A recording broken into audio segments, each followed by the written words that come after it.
with her team is District Attorney Fonnie Willis about to make live remarks from Fulton County, Georgia. Come through, Fonnie.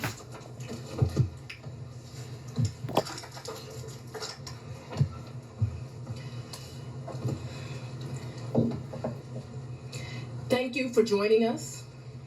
I'm here with the prosecutors and investigators who have worked diligently on the investigation of criminal attempts to interfere in the administration of Georgia's 2020 presidential election.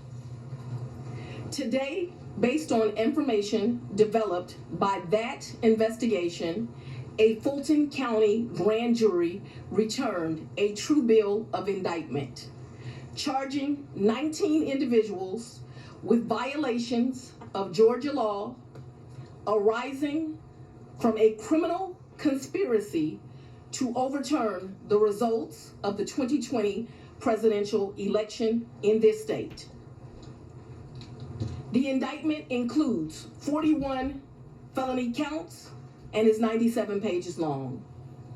Please remember that everyone charged in this bill of indictment is presumed innocent.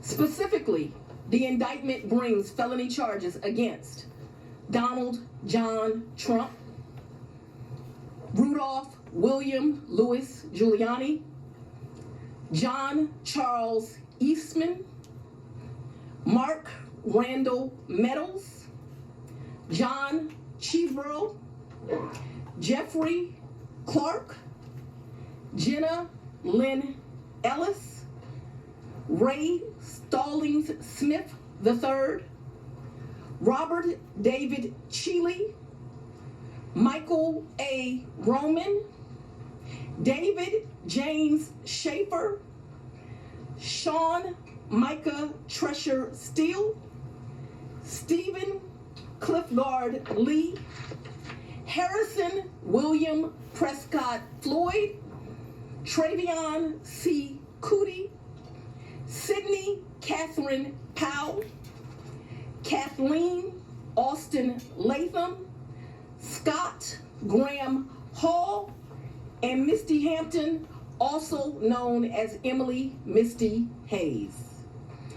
Every individual charged in the indictment is charged with one count of violating Georgia's Racketeer, Influenced, and Corrupt Organizations Act through participation in a criminal enterprise in Fulton County, Georgia, and elsewhere to accomplish the illegal goal of allowing Donald J. Trump to seize the presidential term of office beginning on January 20th, 21.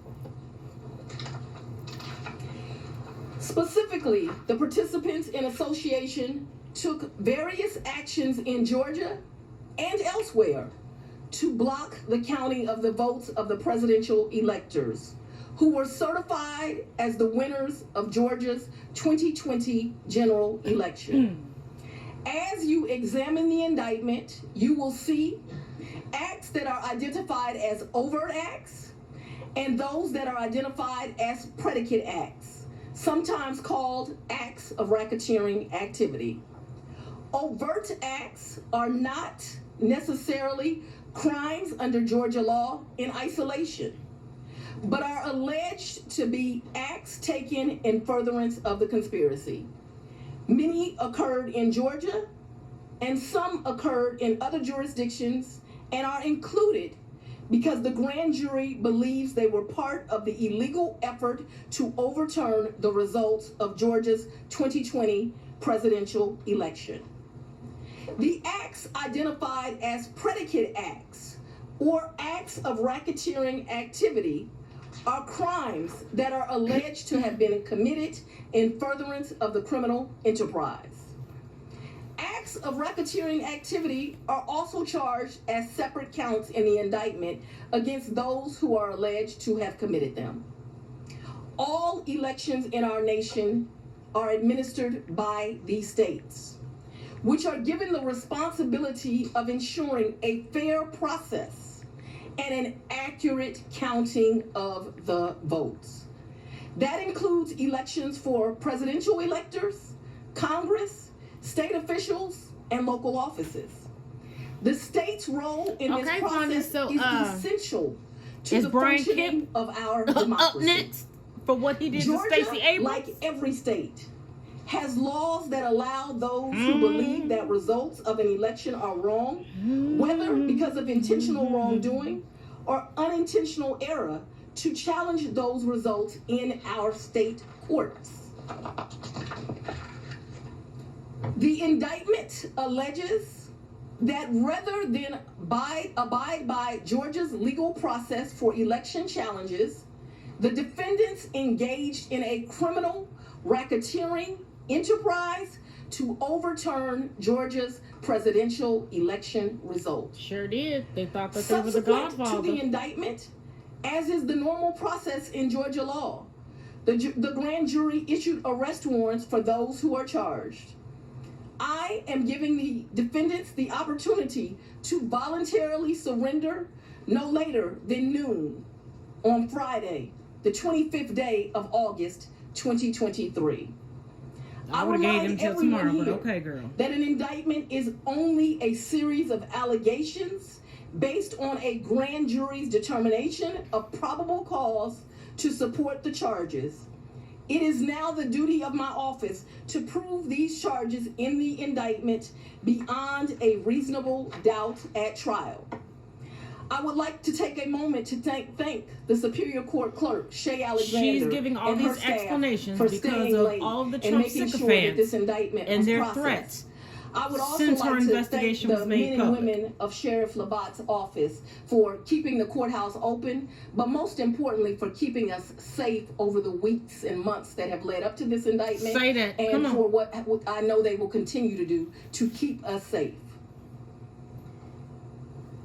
We also want to thank the Atlanta Police Department and other law enforcement partners who have worked with the sheriff to keep us safe. Outside I of will Cop now City. take a very limited number of questions prior to going to sleep. I'll go first. Madam District If you Attorney. don't mind, Savannah 11 to 11 alive. Quick question, can you clarify in Georgia the mandatory minimum when it comes to RICO charges, whether it's servable by probation or how that might play out? The RICO Oh, yeah, charges just has talk time over the that other you have person, to white serve. lady. Okay. So it is not a probated sentence. Madam District Attorney, what's the timetable for your trial? What is the timetable for the trial? Yes. As you know, in this jurisdiction, trials are set by the judges. And so it will be the judge that sets the date of the trial.